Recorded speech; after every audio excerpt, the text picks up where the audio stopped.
This is a tough question, I know, but I think it's one that a lot of people want to know. And so let's just get your perspective. There are a lot of people out there who've been through some really hard stuff. I mean, you're someone who's been through some really hard stuff.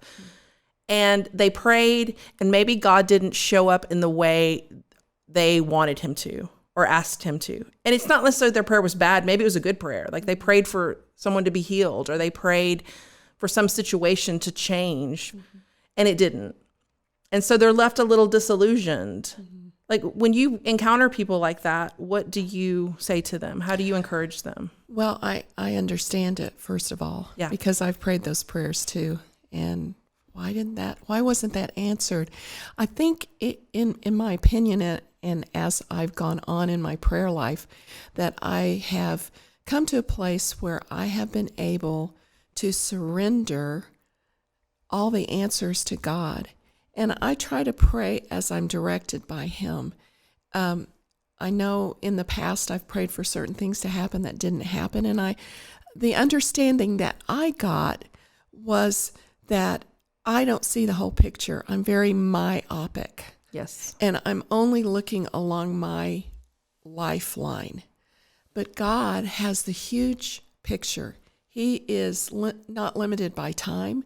He's not limited by anything. So he can see into the past and he can see into the future. And he knows the best route, the best way for this person or yourself to go. And so I have come to realize through my understanding of his loving nature toward me that if I don't get what I pray for, number one, God's not your sugar daddy. Amen. He's not a genie in a bottle. He is not a genie in a bottle. And just because you want it doesn't mean it's the right thing to happen. Right. Or the right time or the right exactly. Or it might be someone else's prayer that he's answering by not answering your prayer the way True. There's so many variables. It's very complex.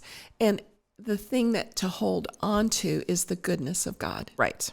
And I think when you surrender and say, God, no matter the outcome, I will still trust you. I will still love you. I will still honor you. This is my heart's desire. I can't, I don't want to hide from you what I really want. This is what I really want. But you know the answer, God, and you know the right way.